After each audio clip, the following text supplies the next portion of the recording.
बाद में हैं?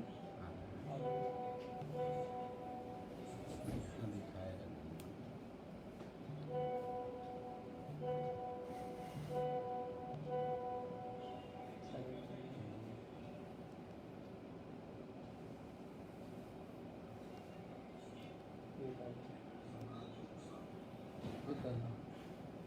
नमस्कार। उधर से बोलेगी क्या? आवाज जा रही है?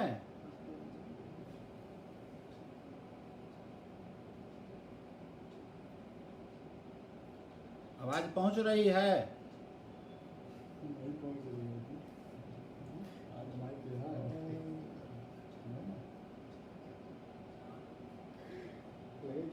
कोरोना भेले बाएं का नाम लगा बाएं का लगा ना तुम। हरिओम।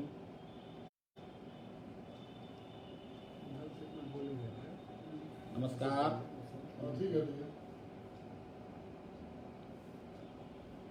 आवाज पहुंच रही है?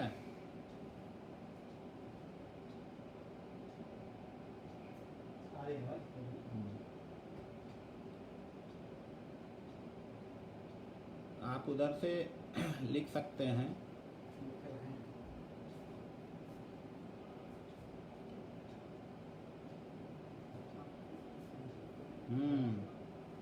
नमस्ते संजय जी, राजेश जी बेतिया नमस्ते, इंदुभूषण जी नमस्ते।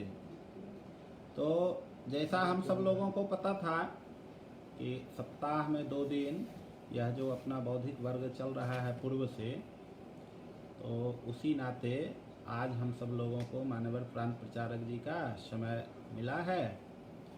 तो हम सब लोगों को हिंदू सम्राज्य दिनोत्सव का हार्दिक शुभकामनाएं।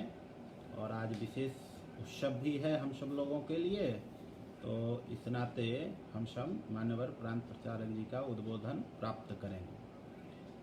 हाँ, आवाज आ रही है। उससे पूर्व उत्तम जी के द्वारा एक गीत हम सब लोग श्रवण करेंगे, फिर मान्यवर प्रांत प्रचारक जी का हम सब लोगों को उद्बोधन प्राप्त होगा।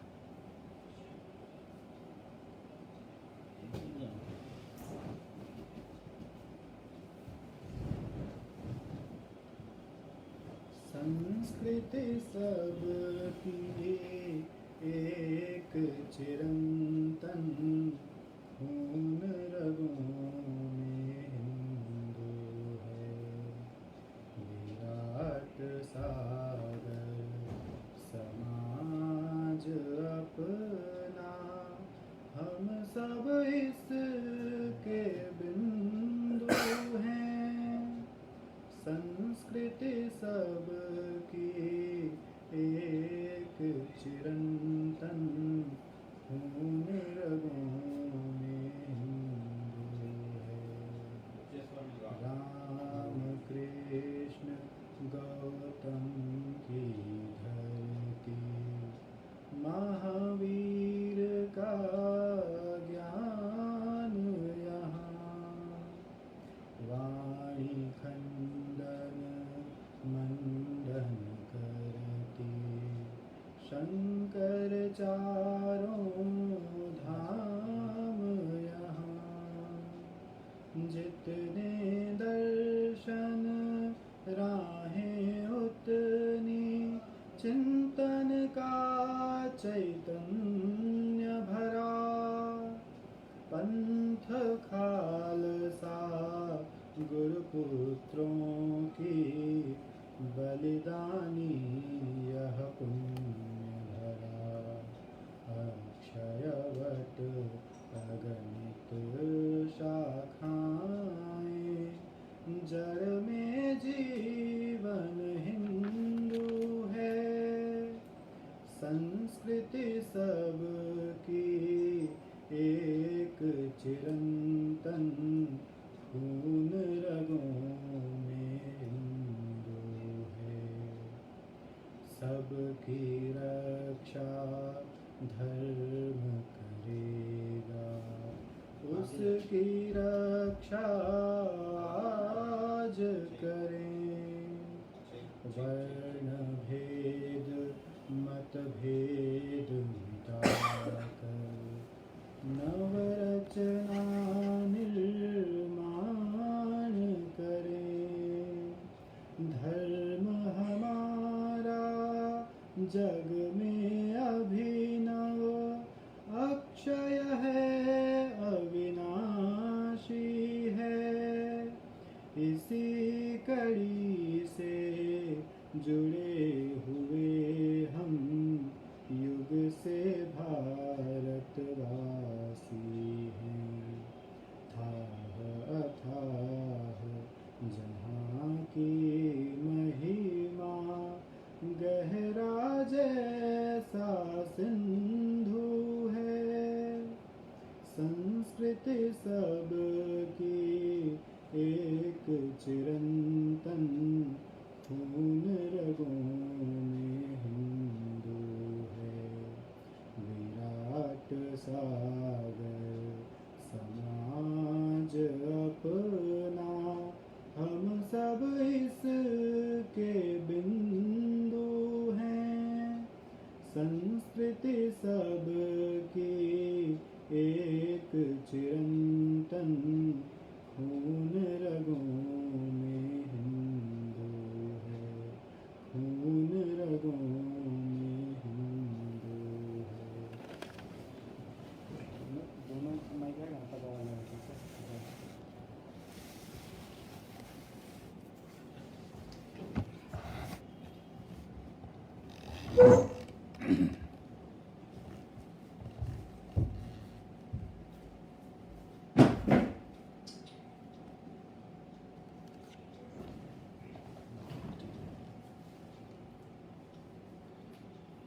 मान्यवर सभी ज्येष्ठ अधिकारी वृंद, परम आत्मीय संस्वक बंधुओं, आज हम सब एक विशेष परिस्थिति में राष्ट्रीय स्वयंसेवक संघ के 6 उत्सवों में से एक उत्सव के लिए एकत्रित है। माध्यम चाहे जो हो, लेकिन एकत्रित है। अपने संघ में हम सब जानते हैं, किसी भी प्रकार के उत्सवों की रचना राष्ट्रीय स्वयंसेवक संघ ने नहीं किया है। समाज में चल रहे पहले से जितने उत्सव है, उसमें से राष्ट्रीय जीवन को प्रभावित करने वाले कुछ उत्सवों को चुनकर संघ जिन विचारों को लेकर काम करता है, उसमें जो उत्सव सहायक है व्यक्ति निर्माण में, ऐसे उत्सवों को संघ में हम सब मनाते हैं। उसमें कुछ अर्वाचीन है, कुछ प्राचीन है, कुछ ऐतिहासिक है। उसमें से आज का उत्सव ऐतिहासिक उत्सव है। हम सबको मालूम है, ज्येष्ठ शुक्ल त्रयोदशी शिवाजी के राज्यारोहण का दिवस है। लेकिन प्रचलन में हम सब हिंदू साम्राज्य दिनोत्सव इस उत्सव का नाम है। लंबे समय तक काम करते करते नई नई पीढ़ियां आती है काम करने में, और कोई उत्सव या कोई कार्यक्रम क्यों चल रहा है, उसके पीछे का हेतु अगर नहीं समझा तो कर्मकांड जैसा होता है। लगता है जो क्यों कर रहे हैं। आज नई पीढ़ी के संस्वक के मन में भी ये प्रश्न खड़ा हो सकता है, जो शिवाजी तो महाराष्ट्र के राजा थे, हमारे क्षेत्र में अनेक राजा हुए हैं जिन्होंने संघर्ष किया, युद्ध जीता, उनके नाम पर कोई उत्सव कहाँ मना रहे हैं, संघ में क्यों मनाते हैं शिवाजी का उत्सव।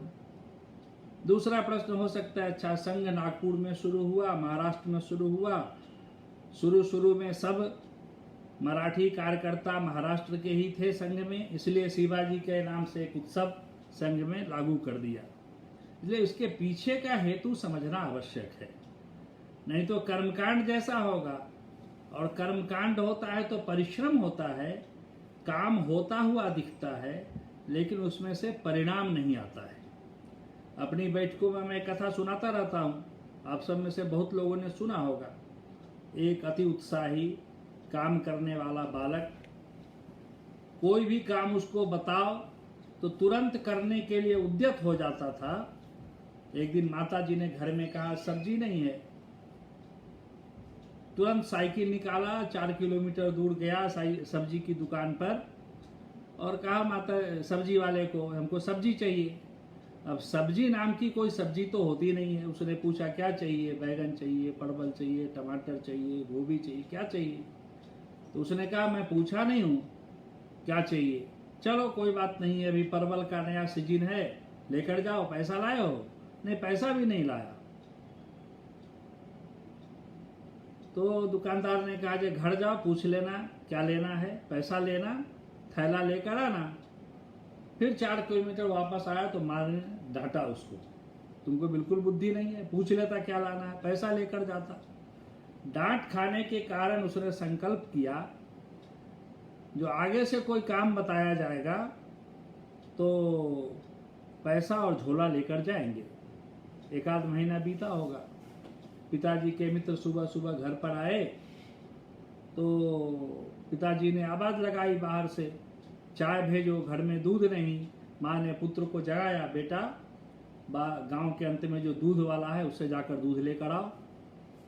अब काम सुनते ही उसको अपना संकल्प याद हो गया, हमको पैसा और झोला लेकर जाना है। तुरंत लिया और भागता हुआ चला गया। दूध वाला समझा रहा है झोला में दूध नहीं जाता है, लेकिन वो कह रहा है क्यों समय बर्बाद कर रहे हो, घर में अतिथि आए हैं, तुम डालो झोला में दूध। वो भी पैसा लिया, झोला में दूध डाल दिया। घर आते आते एक बूंद नहीं बचा। पिताजी के मित्र को लाल चाय मिली। जब चले गए मित्र तो पिताजी घर के अंदर आकर माँ को जरा ऊंची आवाज में कहा, तुम दूध नहीं मंगा सकती थी? तो उसने कहा मंगाई मैं दूध, लेकिन क्या अपना जो लाडला है वो झोला में दूध लेकर आया। तो पिताजी ने 2-4 झापर उसको लगाए, अकल नहीं है, डब्बा लेकर नहीं जा सकता था तू? तो आगे से संकल्प किया जो आगे से मैं पैसा, झोला, डब्बा लेकर जाऊंगा। 1 महीना और बीता। पिताजी ऑफिस से लौटे तो उन्होंने कहा जो हमारे मित्र के यहाँ एक कुत्ता ने बच्चा दिया है, जाओ पिल्ला लेकर आओ। ज्यों काम सुना त्यों याद हो गया, झोला, पैसा और डब्बा लेकर जाना है। पैसे का काम नहीं था इसलिए झोला और डब्बा लिया गया। चाचा जी हमको पिल्ला चाहिए। तो पिल्ला तो कोई घर में रखता नहीं है, बाहर खेल रहा था। कहा जो पसंद है ले जाओ। एक पिल्ले का गर्दन पकड़कर डब्बा के अंदर डाला, ढक्कन बंद किया और लेकर घर आया। आते आते पिल्ला मर गया। ये कहानी आप और आगे बढ़ा सकते हैं। काम तो हो रहा था लेकिन परिणाम नहीं आ रहा था। आज के उत्सव के पीछे की जो पृष्ठभूमि है वो समझकर जब हम इस उत्सव के बारे में विचार करते हैं, हृदयंगम करते हैं, तो आचरण में उतरता है जो हम क्यों मना रहे हैं हिंदू साम्राज्य दिनोत्सव। हिंदू साम्राज्य दिन के पीछे का हेतु क्या है? तो जिस समय शिवाजी का राज्यारोहण हुआ उस समय की परिस्थिति और आज की परिस्थिति में कोई बड़ा अंतर नहीं है।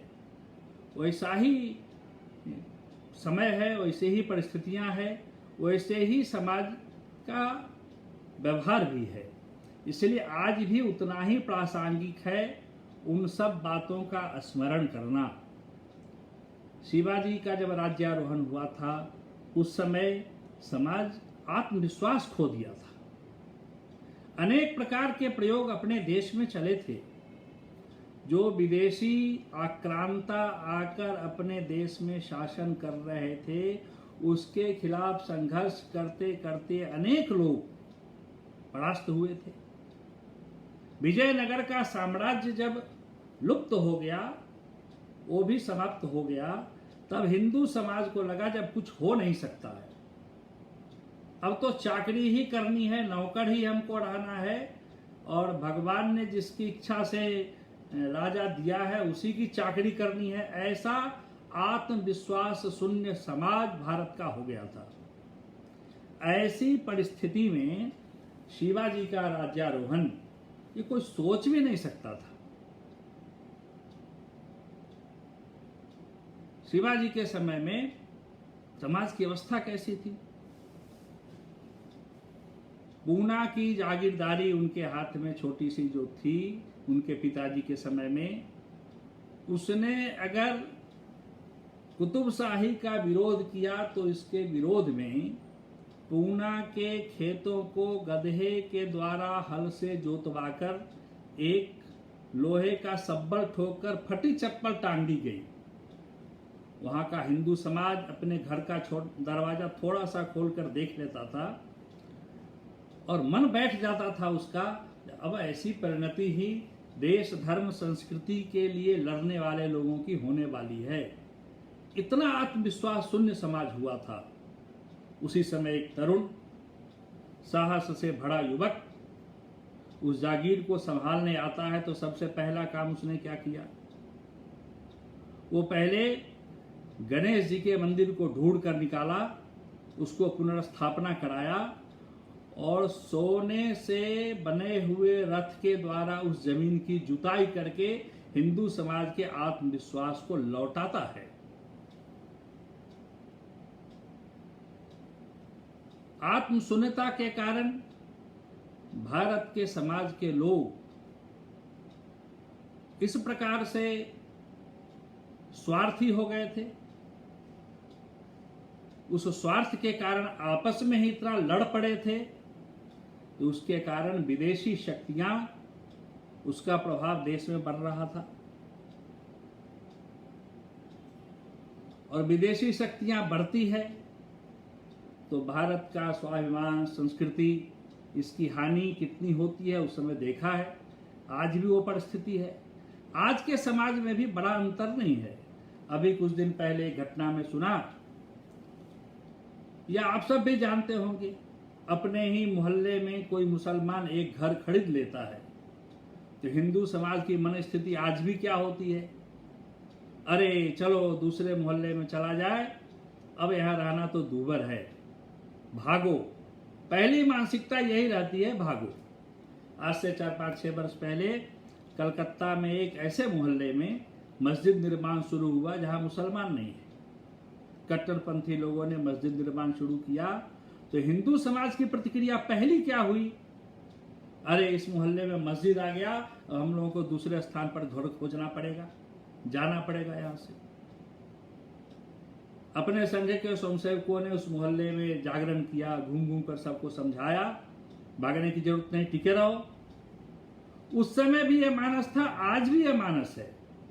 इसलिए आज के दिन में शिवाजी के राज्यारोहण के कारण हिंदू समाज और अपने देश, हिंदू संस्कृति, इसमें क्या क्या प्रभाव पड़ा उसका स्मरण आज के दिन में करना आवश्यक है। आज के उत्सव का हेतु यही है। शिवाजी वास्तव में समाज के नायक थे। उनका प्रतिमा निर्माण एक विशिष्ट परिस्थिति में हुआ था। किसी नायक के प्रतिमा का निर्माण कैसे होता है? तो नायक की सोच क्या है, समझ कैसी है और संस्कार कैसे पड़े हैं, उसके कारण उसका संसार रचता है, वैसा नायक वो बनता है। अच्छा योजक विपरीत परिस्थिति में भी, विपरीत परिस्थिति को भी अवसर में बदल देता है। अपने देश में एक चाणक्य नाम के व्यक्ति हुए हैं। उनका मत क्या था? अमावस्या का दिन और रात जो कर्मकांड को मानते हैं, ज्योतिषीय गणना को मानते हैं, उनके लिए अशुभ हो सकता है, लेकिन किसी शत्रु पर आक्रमण करने के लिए सबसे अच्छा दिन वही है। यह चाणक्य का मत था। शिवाजी के कालखंड को जब हम देखते हैं तो ध्यान में क्या आता है?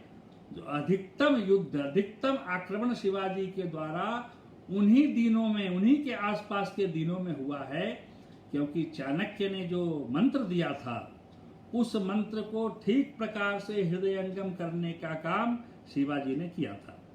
चाणक्य ने 2 सूत्र दिए थे। एक सूत्र था, शासन करने के लिए होता है, छोड़ने के लिए नहीं। दूसरा सूत्र था, युद्ध जीतने के लिए होता है, केवल लड़ने के लिए नहीं। शिवाजी के पूरे जीवन में जितने युद्ध हुए हैं उसका परिणाम जब हम देखते हैं, उस युद्ध की परिणति जब देखते हैं, तो ध्यान में आता है शिवाजी युद्ध जीतने के लिए लड़ रहे थे, केवल लड़ने के लिए नहीं लड़ रहे थे। अपने देश में अनेक राजाओं ने संघर्ष किया है, लेकिन युद्ध लड़ने के लिए लड़ रहे थे, उसकी अंतिम परिणति में जीत ही चाहिए। ये शिवाजी के पहले या शिवाजी के समकक्ष राजाओं में कम दिखता है। अब शिवाजी की जो इच्छा थी उसको आज की भाषा में संघ के कार्यकर्ता होने के नाते हम सब वही बात कहते हैं, हिंदू समाज संस्कृति का संरक्षण कर अपने देश को दुनिया का वैभव संपन्न देश बनाना है, ये हम सब कहते हैं। अब वैसा करने के लिए जो व्यक्ति चाहिए उसको नायक कहा है। नायक अगर गढ़ना है तो शिवाजी के जीवन की प्रेरणा आज भी हम स्वयंसेवकों के साथ साथ समाज के सब प्रकार के लोगों को जो चाहते हैं इस देश को दुनिया में श्रेष्ठ स्थान दिलाना, उसके लिए कुछ करने की इच्छा रखने वाले जो लोग हैं, वो चारों प्रकार की बात अगर उनके जीवन में आई जो शिवाजी के जीवन में थी, तो ऐसा नायक शिवाजी जैसा व्यक्ति आज भी बन सकता है। वो प्रेरणा हम सबको मिल सकती है। ये इस उत्सव के पीछे की पृष्ठभूमि है। सफल नायक बनने के लिए 4 पायदान है। पहला पायदान उसका आरंभ कैसा है, दूसरा है उस नायक का आकलन कैसा है, तीसरा उसकी आस्था कैसी है, और चौथा अभय में कितना वो जीता है। ये चारों गुण अगर एक व्यक्ति में समाहित है जो शिवाजी में था, तो व्यक्ति वैसा ही नायक आज भी बन सकता है। अब उसके बारे में थोड़ा विचार करेंगे। आरंभ शिवाजी का कैसा था? स्वराज की अवधारणा तक सबको जोड़ा उसने। इसलिए मैं कहा जो मास के साथ साथ क्लास भी उनको चाहिए। तो क्लास में कैसे लोग सबको जोड़ा? कान्होजी, जयधे, बाजी पासालकर जैसे लोग जो छोटे छोटे जागीर के मालिक थे, उन सबको भी स्वराज के काम में जोड़ा। और आशीर्वाद किनका प्राप्त किया? समर्थ गुरु रामदास, संत तुकाराम, बाबा याकूट जैसे संतों का आशीर्वाद भी प्राप्त किया। इच्छा है। अब कोई व्यक्ति काम शुरू करता है तो कोई एक व्यक्ति करेगा, लेकिन उस काम का विस्तार, उस काम को एक निश्चित प्रगति, गुणवत्ता युक्त बनाना ये अकेले का काम नहीं होता है। उसके लिए एक पूरी टीम, एक दल लगता है, तब वो काम होता है। स्वराज्य के लिए शिवाजी ने जिन प्रकार के लोगों को जोड़ा, उसके विकास के लिए, स्वराज के विस्तार के लिए कितनी बड़ी श्रृंखला थी। कैसे नरकेसरी लोग थे, कान्होजी नायक, चिमनजी, तानाजी, सूर्याजी मालसुरे, ऐसाजी, बोंडाजी कंक जैसे अनेक वीर नरकेसरी, सबके मन में एक प्रकार की ज्वाला शिवाजी ने जगाकर स्वराज के लिए ही उनका जीवन लग जाए, ऐसा भाव खड़ा किया, जिस काम को हम सब आज कर रहे हैं। शुरुआत तो शिवाजी ने की थी, वो प्रेरणा मिलने वाली बात है हम सब के लिए। अगला विषय जो नायक का आता है, जो शिवाजी के जीवन में दिखता है, आकलन कैसा है। शिवाजी को देश की परिस्थिति, उसका इतना सटीक आकलन था, जो आदिल शाही को, कुतुब शाही को और मुगलों को ठीक प्रकार किया। उनके मन की कल्पना में कोई भ्रम नहीं था। वो क्या मानते थे? आदिल शाही या कुतुब शाही इस देश के ही धर्मांतरित, मतांतरित हुए मुसलमान है। वो हैं तो इसी देश के, लेकिन जो मुगल है वो अपना नाता विदेशों से जोड़ते हैं, वो परकीय हैं, इस देश पर अपनी बात चलाना चाहते हैं। वो केवल सत्ता नहीं चलाते हैं, वो सत्ता के साथ साथ व्यक्ति को बदलने के लिए भी प्रयत्नशील है, और जो व्यक्ति नहीं बदलता है उसको उच्छेद करते हैं। अपनी मान्यताओं को जो नहीं छोड़ता है उसको जीने का हक नहीं है, ऐसा साफ साफ आकलन शिवाजी के मन में था। उस आकलन के कारण किसके साथ क्या व्यवहार करना है, कब करना है, ये शिवाजी के मन में स्पष्ट चित्र था। वो कुतुब शाही हो या आदिल शाही हो, उससे दोस्ती का हाथ, और परकीय विदेशी मुगल जो आए हैं इस देश में, उससे संघर्ष करना जरूर। तो इसको भी जरा अपने रणगौरव का शिवाजी के जीवन में दिखता है। और उनका आकलन कभी ऐसा नहीं हुआ, पूरे जीवन के कालखंड का जब हम विचार करते हैं, जितना संघर्ष शिवाजी ने किया, जितने युद्ध लड़े, जितनी योजना बनाई, उसमें कोई भी आकलन उनका त्रुटिपूर्ण हुआ हो, ऐसा एक भी उदाहरण नहीं दिखता है। इतनी छोटी छोटी बातों का विचार, उनके जीवन में किसी काम के प्रति कितनी गंभीरता से विचार करना है, ये दिखता है। और तीसरी बात है, आस्था कैसी है उस व्यक्ति की जो नायक है, और वो आस्था कैसी खड़ा कर पाता है। आस्था खड़ी करनी है किसी को, तो वो विश्वास के भूमि पर ही आस्था खड़ी होती है। छोटे से बड़े जितने लोगों को शिवाजी ने स्वराज्य के काम में जोड़ा, कितना अगाध विश्वास रहा होगा परस्पर। तो सबको लगता था जो मैं जो काम स्वराज का कर रहा हूं, भगवान का काम कर रहा हूं, ईश्वरीय काम कर रहा हूं, इतना परस्पर विश्वास था। जो जैसा था उसको स्वयं लगता था मैं ही शिवाजी हूं। अविश्वास नहीं। अफजल खां जब उनको मिलने के लिए बुलाया शिवाजी को, तो कैसी परिस्थिति थी? सबके मन में वहां पहुंच चल रहा था, इतनी बड़ी सेना लेकर इतना लूट मार मचाया है, बुलाया है, जाना कि नहीं जाना, कौन सी परिस्थिति में। कुछ लोगों के मन में अविश्वास हुआ था, क्योंकि तुलजा भवानी का मंदिर तोड़ा था, गांव लूटे थे, फसलें काट ली थी, गो हत्या हुई थी। तो लोग कहते थे कहां है शिवाजी, धर्म रक्षक, मंदिर रक्षक। लेकिन शिवाजी के साथ जो काम करने वाले लोग थे, उनके मन में पूर्ण आस्था थी। तो शिवाजी अगर चुप है तो कोई ना कोई कारण होगा, इसमें कुछ घबराने की बात नहीं है। और शिवाजी जब किला से निकलकर जाने लगे, तो स्वराज्य के प्रति उनके मन में आस्था कैसी थी, जो अपने सेनापति को कहा, भगवा ध्वज की ओर दिखाकर, किला पर जो ध्वजा फहर रहा था उस ध्वजा को दिखाकर कहा, अगर कुछ ऊंच नीच हो गया तो स्वराज का काम रुकना नहीं चाहिए। संभाजी जिनकी आयु 1.5 साल थी, उसको गद्दी पर बिठाकर नाना पालकर जी के नेतृत्व में ये स्वराज का काम आगे चलते ही रहना चाहिए, ऐसी आस्था शिवाजी के मन में थी।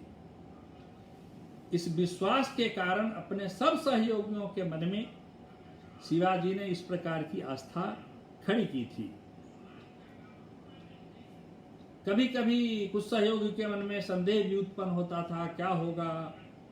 अफजल खां के मौत के बाद जब शाइस्ता खां दक्षिण विजय के लिए चला, तो पूना को तो घेर रखा था,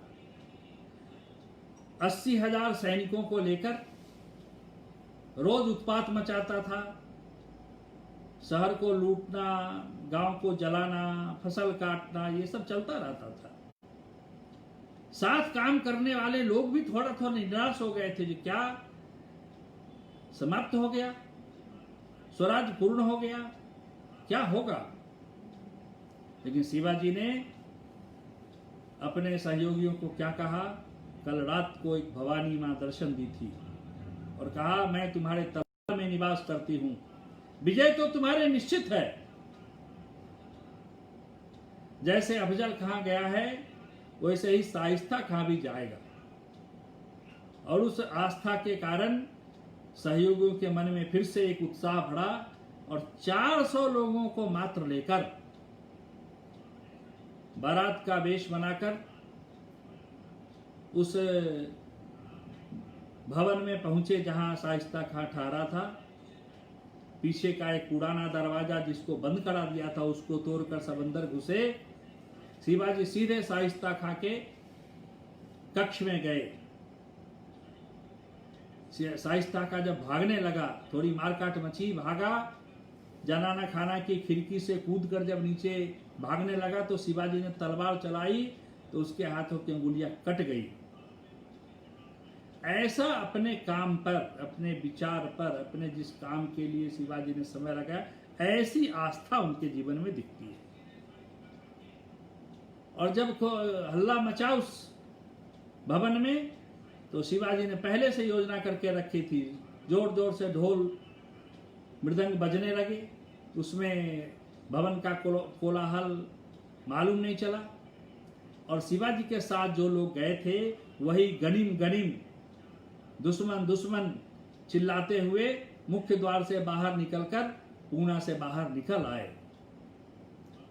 ये बातें शिवाजी के जीवन में ऐसी आस्था दिखती है।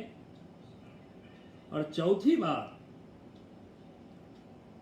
जो नायक के जीवन में जिसके कारण आता है, नायक के जीवन में होना चाहिए, वो अभय है।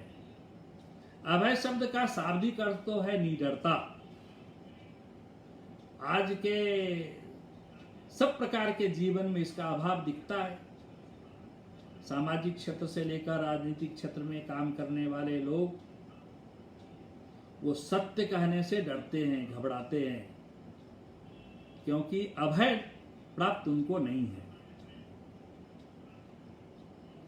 शिवाजी के जीवन में कभी एक भी प्रसंग ऐसा नहीं दिखता है जिसमें लगता है उनके जीवन में कोई डर है। पूर्ण अभय जिसको बोलते हैं वैसा उनके जीवन में है। मिर्जा राजा जयसिंह शिवाजी से वार्ता करने के लिए जब बुलाया तो शर्त ही रखा था, बिना शस्त्र आना है, अधिकतम आप 5 ब्राह्मणों को लेकर आ सकते हैं। लेकिन शिवाजी घबराए नहीं। और आगरा के प्रवास में शिवाजी ने उस अभयता के कारण जो 4-4.5 महीने आगरा में रहे तो चुपचाप किसी कमरे में नहीं बैठे थे। वहां के समाज के लोगों से मिल रहे थे, राजा की तरह खरीदारी कर रहे थे। और इतना अच्छा गुप्तचरों का प्रबंधन था शिवाजी के राज्य का, तो जब उनकी इच्छा हुई तो आगरा से निकल भी गए और जितना गवाया था उससे ज्यादा प्राप्त करके लौटे। समाज के लोगों के मन में विश्वास दिलाकर लौटे। जो जिस प्रकार की बातें हिंदू समाज के नेतृत्व के लिए चाहिए वैसा व्यक्ति एक मिल गया।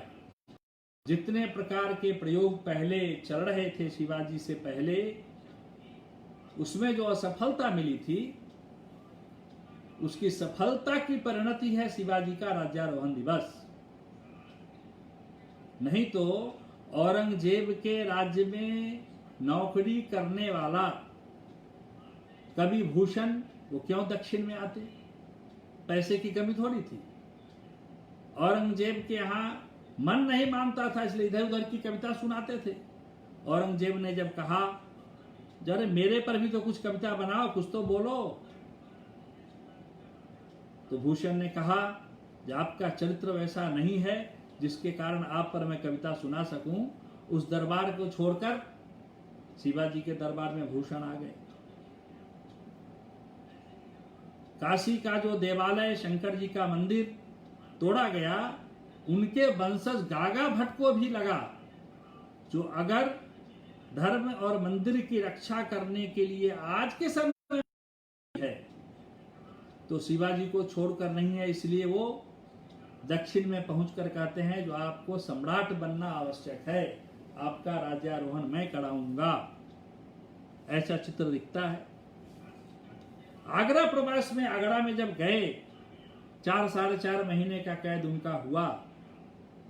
उस समय दुनिया और विशेषकर भारत का हिंदू समाज वो ये देख रहा था ये प्रयोग असफल होगा कि सफल होगा। लेकिन शिवाजी ने अपने अभय स्वभाव के कारण हिंदू समाज के मन में उस आत्मविश्वास को जगा दिया, जो हम सब मिलकर प्रयास करेंगे तो सारा चित्र देश का बदल सकते हैं। शिवाजी के जीवन में अहंकार नहीं है, अपने राज्य के विस्तार के लिए कोई आकांक्षा नहीं है। नहीं तो छत्रसाल तो आए थे नौकरी करने के लिए उनके यहाँ। शिवाजी महाराज के नीतियों से प्रभावित होकर छत्रसाल को लगा जो हम शिवाजी नौकरी करेंगे। शिवाजी ने क्या कहा, अरे तुम क्षत्रिय हो, तुम अपना राज्य अपना बनाओ, तुम नौकरी करने के लिए पैदा लिए हो क्या? उन बातों से प्रेरणा लेकर उनके पिता चंपत राय के जीवन काल तक जो राजस्थान में संघर्ष चल रहा था, राजस्थान के सभी राजे रजवाड़े संगठित होकर जब प्रयत्न किया तो राजस्थान में मूलों को खदेड़ दिया। छत्रसाल को शिवाजी ने यह नहीं कहा कि तुम राज्य बनाओ, हमारे राज्य से मिला दो, ऐसा नहीं कहा। तुम अपना राज्य बनाओ, उसमें जो सहायता करनी होगी हम सब करेंगे, नौकरी मत करो। ऐसे उस समय की परिस्थिति में अनेकों लोगों को शिवाजी के कारण प्रेरणा मिली। असम में लेकर कुछ बिहार के जो राजा थे जो संघर्ष कर रहे थे मुगलों से, उन प्रेरणा के कारण उन्होंने तो साफ साफ कहा ने तो शिवाजी जिस प्रकार की नीति चलाकर दक्षिण के में चला रहे हैं, उसी नीति का अवलंबन करते हुए हम मुगलों के यहाँ से खदेड़ेंगे। और हमको इतिहास मालूम है, पूरे मुगल सल्तनत में असम पर एक दिन के लिए भी मुगलों का राज्य नहीं हुआ। कुछ बिहार के राजा ने कहा जो शिवाजी की नीति चलाकर ही हम मुगलों को बंगाल की खाड़ी में दफन कर देंगे। उस समय के सब प्रकार के लोगों के, समाज के सब लोगों को प्रेरणा देने का काम शिवाजी के राज्यारोहण के कारण हुआ। शिवाजी का राज्य जब शुरू हुआ तो केवल राज्य के लिए राज्य नहीं किया, लोक कल्याण का राज्य कैसा होता है ये शिवाजी के पूरे स्वराज्य में दिखता है। उनका वित्त मंत्रालय कैसा था, उनके घुड़साल का एक घोड़ा युद्ध में घायल हो गया। भ्रमण करते समय उस घुड़साल के निरीक्षक ने कहा कि इस घोड़े को बेचना पड़ेगा। कई दिन बाद जब वो निरीक्षक मिले तो शिवाजी ने सीधा पूछा वो घोड़ा बिक गया क्या, और बिक गया तो उसका पैसा राजकोष में जमा हुआ क्या? स्वराज्य के मालिक उतनी बड़े घोड़ों की संख्या, उसमें से एक घोड़े की बिक्री होकर पैसा राजकोष में आया कि नहीं आया, इस पर भी शिवाजी का ध्यान है। और आज जो प्रोटेक्शन टैक्स आप जानते हैं ना, उस समय गोवा के पुर्तगाली व्यापारियों के कारण जो विदेशी नमक वहां मिलता था वो भारत के नमक से सस्ता नमक जब मिलने लगा तो शिवाजी ने उस समय प्रोटेक्शन टैक्स लगा करके वहां के नमक को महंगा किया। ये सफल नीति वित्त विभाग में शिवाजी की दिखती है। तकनीक के आयात पर जोर दिया, न कि वस्तु के आयात पर। आवश्यकता होगी अपने देश के लिए, समाज के हित के लिए, तो हम विदेश से सामग्री मंगाएंगे, लेकिन उसके तकनीक को समझकर उसका उत्पादन अपने देश में करेंगे। वर्षों तक अपने देश में इस प्रकार की योजना नहीं बनी, लेकिन शिवाजी के समय में दिखता है अब कुछ उस प्रकार की योजनाएं बन रही है। जो वस्तु का आयात नहीं करके तकनीक का आयात शिवाजी ने किया। और राज्य के संचालन के लिए गति का महत्व कितना होता है ये शिवाजी को मालूम था। आज सरकारी कामकाज में किसी फाइल को, निर्णय को आज से कुछ वर्ष पहले तक क्या गति मिलती थी। आज कोई योजना बनती थी तो वर्षों वर्ष पारित होने में ही लग जाता था। अब तो थोड़ी गति तेज हुई है, लेकिन शिवाजी के राज्य के समय में राज्य संचालन की गति अत्यंत तीव्र थी। उस समय जो प्राप्त सामग्रियां थी, जो उपलब्ध थे, उसमें अरबी घोड़े वो देर तक दौड़ सकते थे, तेजी से दौड़ सकते थे। इसलिए शिवाजी ने अरबी घोड़ों को मंगाया। वो घोड़ा फिर से भारत में ही नया घोड़ा पैदा कर सके, इसके लिए शोध का केंद्र स्थापित कराया। ये बातें दिखती है, क्योंकि कहते हैं ना, speed is money because speed is time and time is money. Speed समय को बचाता है और समय धन है, तो स्पीड भी धन हुआ।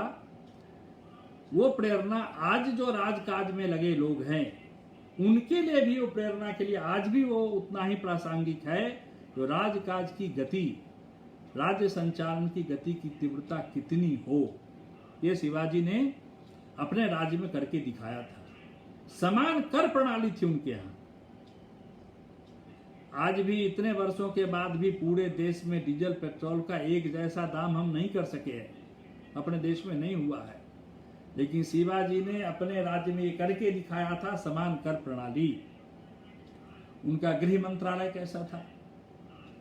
आज अपने कुछ दिन पहले तक या किसी राज्य का शासक अगर 2-4 महीने के लिए विदेश दौरे पर जाता है तो उसके मन में भय खड़ा रहता है, जो मालूम नहीं वहां सत्ता बदल तो नहीं जाएगी। इसलिए अपने निकटवर्ती लोगों को नंबर 2 बनाकर वो विदेश यात्रा पर जाता है।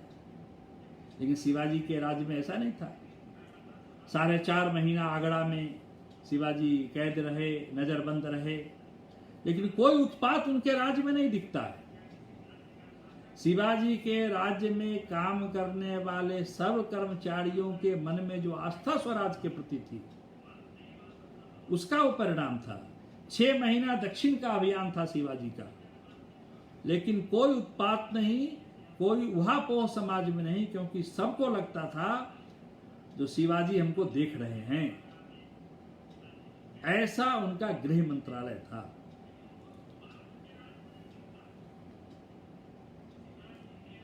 ऐसी व्यवस्था उन्होंने खड़ी की थी।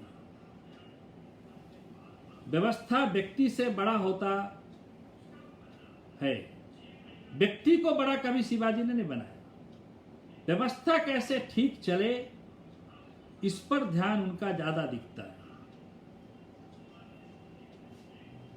शिवाजी के राज्य में नौकरी पाने के लिए नौकरी का आधार क्या था? गुणात्मकता। गुणों के आधार पर वहां काम मिलता था। एक नट था जीवा महाला करके, वो पट चलाने में माहिर था। शिवाजी नौकरी पर रख ली। और हम सबको मालूम होगा, जब वो अफजल खां को मिलने गए तो शर्त यही थी, एक अंगरक्षक आप लेकर आएंगे, एक अंगरक्षक वो लेकर आएगा। किसको लेकर जाना? अनेक वीर लोग थे शिवाजी के राज्य में, नरकेसरी लोग थे, लेकिन शिवाजी ने उस नट के पट चलाने के कारण उसको चुना, यही लेकर जाएगा। उसको क्या बताया था? अफजल खां और हम में क्या हो रहा है, इस पर तुम्हारा ध्यान नहीं होना चाहिए। तुम्हारी दृष्टि उसके साथ जो अंगरक्षक है उस पर होनी चाहिए, उसकी गतिविधि क्या है। और शिवाजी के बने योजना बिल्कुल पहले से निश्चित थी। अफजल खां के साथ जो अंगरक्षक आया था उसका नाम था सैयद बंडा। 6 फीट 6.5 फीट का ऊंचा लंबा जवान। शिवाजी तो ठिकने थे, लंबाई कम थी। अफजल खां को जब गले मिलने के लिए कहा और पेट में बगड़ा भोंका, तो ज्यों अफजल खां से निकला धोखा, ते वो सैयद बंडा शिवाजी के माथे पर तलवार चलाया। लेकिन वो जीवा महाला नाम का इनका अंगरक्षक उसका ध्यान भी वहीं था। इसे तलवार उठते ही उसका धड़ 2 टुकड़ों में काट दिया। ऐसे पारखी किस काम के लिए किस व्यक्ति का उपयोग हो सकता है, ये पूरे शिवाजी के स्वराज्य में दिखता है।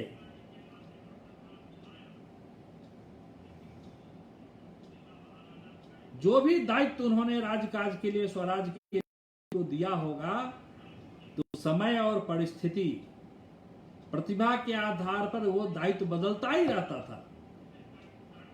दायित्व परिवर्तन स्वाभाविक प्रक्रिया उस समय से है। इसलिए हम देखते हैं मोरोपंत पिंगले, नानाजी पालकर सरसेनापति थे, लेकिन जब जरूरत पड़ी जवाली के युद्ध में, तो एक घुड़सवार दल का नेतृत्व करने के लिए उनको काम दिया। उनके स्वराज का कृषि मंत्रालय कैसा था? तो सेना भी 4 महीने वर्षा के काल में खेती करती थी, खेती पर लोड कम हो जाए। 4 महीने को युद्ध को अभियान नहीं हो सकता था, इसलिए 4 महीने खेती करते थे। किसानों से कर अगर लेना है तो कर तय कौन करेगा? तो गांव में एक स्वराज का प्रमुख व्यक्ति, एक कर्मचारी, ये मिलकर तय करेगा। तो फसल कैसी हुई है, कुछ प्राकृतिक आपदा के कारण फसलें कम तो नहीं हुई है, कम हुई है तो उसको सहायता सरकार की ओर से होगा, स्वराज की ओर से होगा। और सहायता में आज के तरह पैसे नहीं मिलते हैं, क्योंकि पैसा मिलना ही भ्रष्टाचार की शुरुआत करती है।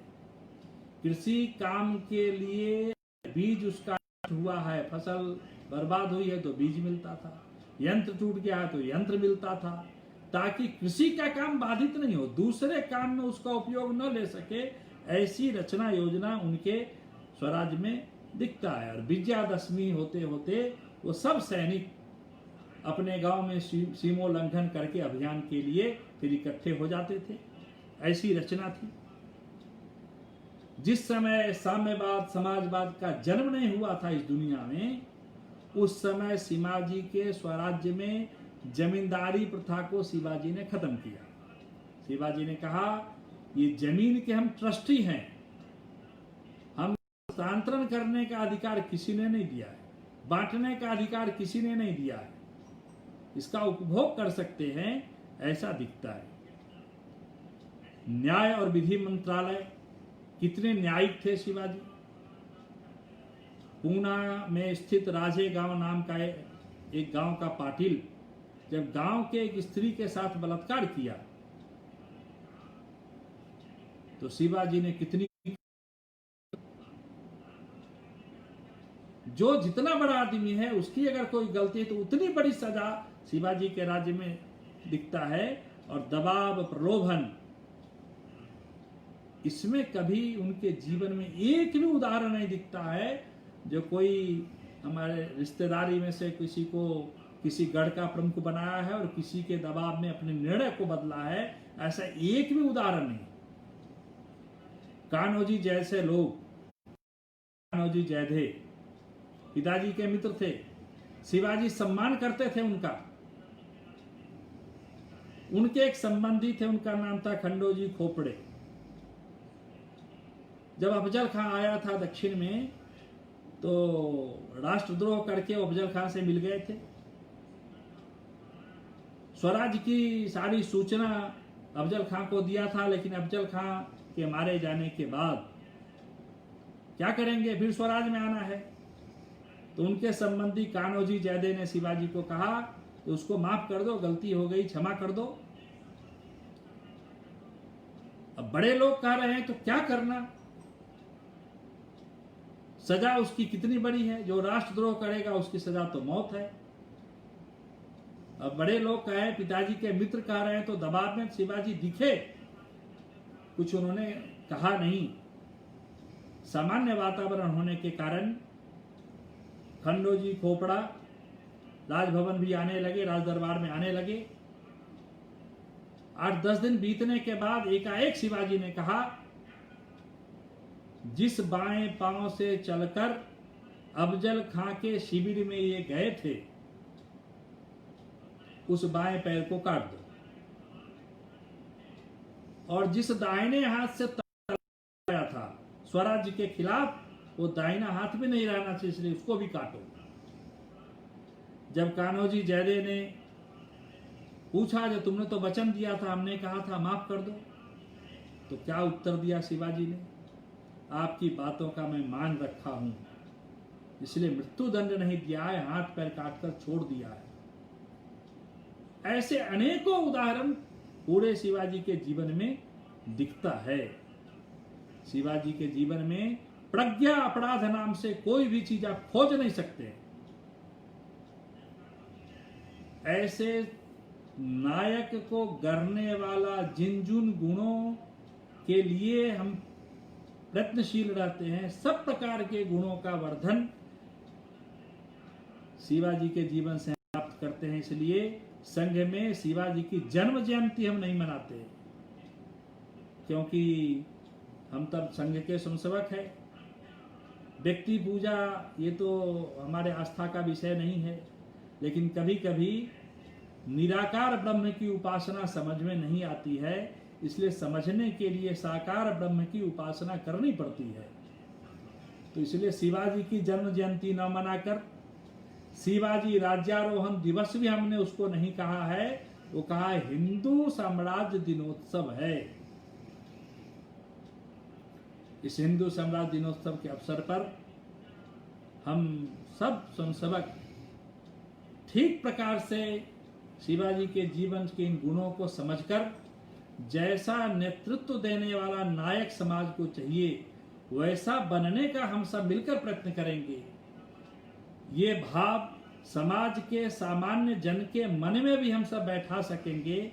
उसके आधार पर जो भारत का चित्र होगा, वो चित्र दुनिया को मार्गदर्शन करने वाला चित्र होगा। इस दिशा में हम सब अपने प्रयत्नों की पराकाष्ठा करें, ऐसा एक निवेदन करते हुए मैं अपने वाणी को विराम देता हूँ।